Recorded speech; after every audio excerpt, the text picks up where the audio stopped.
Bonjour et bienvenue aujourd'hui, entretien avec Jean-François Maréchal à la tête d'Alcopa Auction. Bonjour Jean-François. Bonjour. Merci beaucoup d'être ici. L'idée avec vous aujourd'hui, c'est notamment de revenir sur la riche histoire d'Alcopa. Comment on pourrait commencer justement à commencer à comprendre un petit peu ce qu'est Alcopa en 2026 et d'où vient Alcopa, évidemment. Alors, on pourrait faire très long, mais comment on pourrait voilà, donner l'essentiel. En fait, c'est difficile, d'imaginer, Alcopa Auction en 2026 par rapport à ce que j'ai, vu au tout début en 2011, hein. Alcopa Auction a donc été créé, il y a maintenant presque 15 ans. 15 ans à la tête de cette société qui a grandi au fil de l'eau par, achat de différentes salles de vente. À Nancy, la première en septembre 2011, quand j'ai pris ces fonctions de dirigeant d'un projet au départ et d'une belle entreprise 15 ans après. Se sont enchaînés le rachat de 7 salles par la suite, que ça soit de Beauvais à Marseille, de Rennes à Nancy, comme je le disais, de Tours à Paris Sud. Et puis une autre salle d'ailleurs, notre premier pas à l'étranger en 2020 sur Madrid. Donc aujourd'hui, 7 salles de vente, avec une huitième d'ailleurs, c'est quasiment un scoop, puisque nous allons ouvrir, et pour la première fois from scratch, non pas par acquisition, mais par création, une nouvelle salle dans le centre de la France, avant peut-être d'autres projets encore sur 2027 ou 2028, pour accompagner le développement commercial régulier et important, et on s'en réjouit, de l'entreprise. Donc un développement, on le comprend, qui va être important dans les mois qui viennent.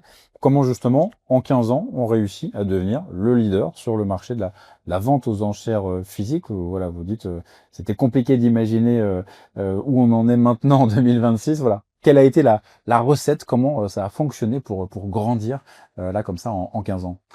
En fait, les salles de vente ont profondément muté, hein, que ce soit Alcopa Ocean ou nos concurrents, pour devenir non pas uniquement des opérateurs de vente volontaires, mais des parties prenantes euh,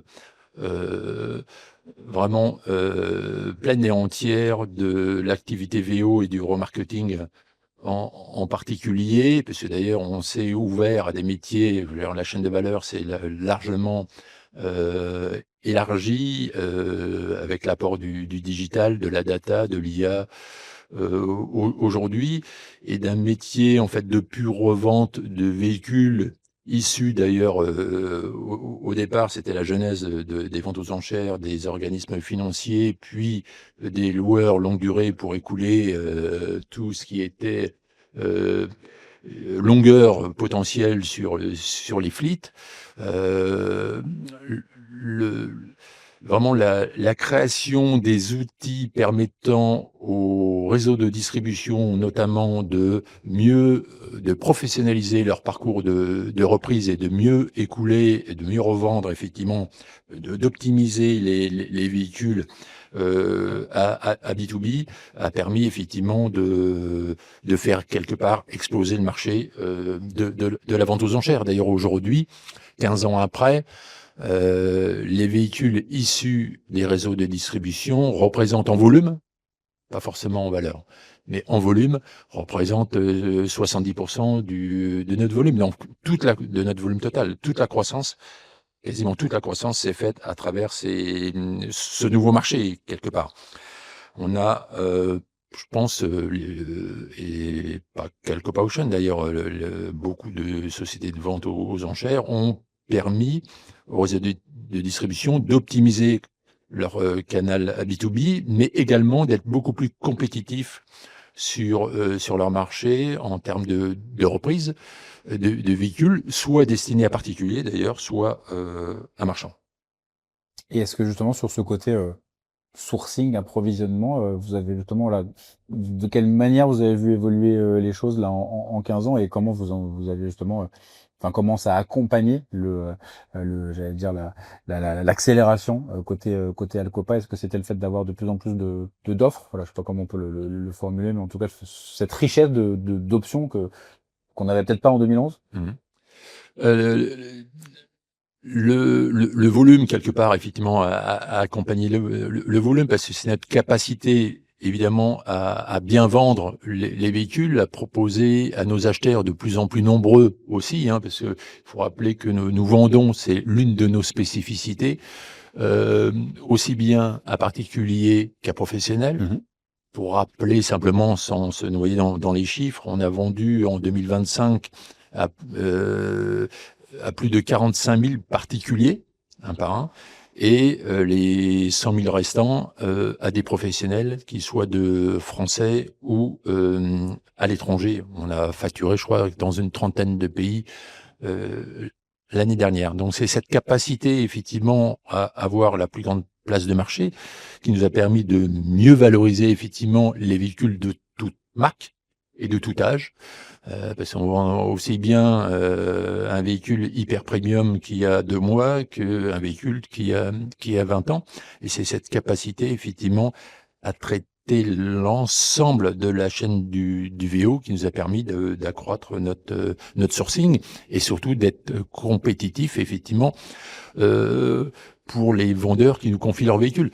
J'ai toujours tendance, d'ailleurs, à résumer assez facilement nos obligations, en tout cas vis-à-vis des vendeurs, hein, c'est de vendre le plus vite et le plus cher possible. Et je sais si c'est facile à dire, mais beaucoup plus compliqué à réaliser, hein. Et quand on parle de l'expansion d'Alcopa, par quoi cela passe? Est-ce que c'est aller au-delà des frontières? C'est ouvrir, comme vous l'avez évoqué, de nouveaux lieux de vente en France, avoir de nouvelles activités, de nouvelles manières de travailler? Voilà, comment on peut expliquer cette expansion à venir? Alors, l'expansion, elle est multiple, et on a la chance, malgré un monde automobile mouvementé, voire même macroéconomique assez chahuté, d'avoir malgré tout un terrain de jeu qui est en train de se modifier, offrant des opportunités multiples sur différents points de la chaîne de valeur, une fois de plus, aussi bien à travers le digital, mais on y reviendra, je pense, dans le cadre d'autres émissions, que sur le métier propre des enchères. Et en fait, moi, mon développement, mon job principal quasiment depuis quelques années, a été de renforcer notre capacité à traiter le volume. Donc, pour ce faire, il fallait des capacités foncières très très importantes sur la plupart de nos salles. Quasiment entre le moment où on a racheté les différentes salles, comme je vous le disais au départ, et aujourd'hui, on a quasiment multiplié les surfaces disponibles, exploitables, par 4 ou 5 sur chacune des salles. Si je veux donner qu'un seul exemple, la plus grande salle que l'on avait en fin 2011, c'était Beauvais, qui était déjà un peu le vaisseau amiral de l'entreprise. Beauvais faisait 60 000 mètres carrés.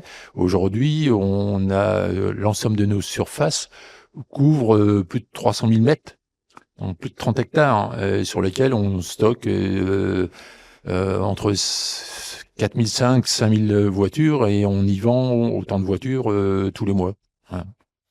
Et peut-être un dernier mot sur cet objectif, 200 000 transactions en 2027. Qu'est-ce qu'il faut mettre en place, un petit peu dans la continuité de ce qu'on vient de se dire, qu'est-ce qu'il faut mettre en place pour réussir à atteindre cet objectif?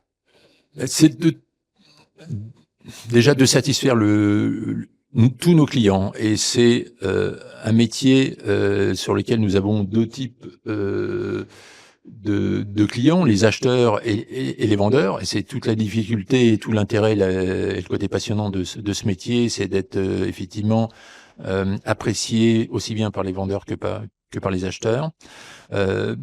D'ailleurs, ça a été... Alors, dans l'ADN de l'entreprise, on a toujours respecté nos engagements, et ça, c'est un curseur fort.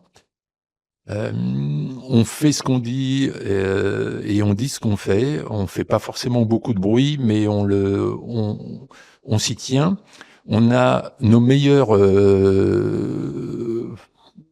publicités ont été réalisées d'ailleurs par nos clients qui ont à chaque fois évoqué la satisfaction qu'ils avaient à travailler avec nous. On a grandi, on a multiplié nos clients, on a largement agrandi effectivement ce portefeuille de groupes et de sociétés qui nous faisaient confiance et qui nous font toujours confiance. D'ailleurs, moi, l'une des plus grandes satisfactions, c'est de ne jamais avoir perdu un seul client depuis le début. Et on a encore ces derniers jours et même aujourd'hui, à l'heure à laquelle on se parle, de nouveaux clients. On est en train de déployer nos outils dans de très grands groupes qui, pour certains, font des volumes en milliers ou dizaines de milliers de voitures. Donc, avec effectivement les clients qui nous ont fait confiance jusqu'à présent et ceux que nous sommes en train de déployer, à toute chose égale par ailleurs dans un marché que nous connaissons, l'objectif est effectivement atteignable, sachant qu'on a quand même dépassé, l'année dernière, effectivement, les 160 000 voitures, après en avoir fait 150 l'année d'avant. Donc, on est toujours sur une croissance quasiment presque à 2 chiffres encore actuellement. Mais il se passe des choses positives dans le secteur automobile, il faut le dire évidemment, et on va en reparler régulièrement avec vous, Jean-François Maréchal, le dirigeant d'Alcopa Auction. Merci à vous. Merci.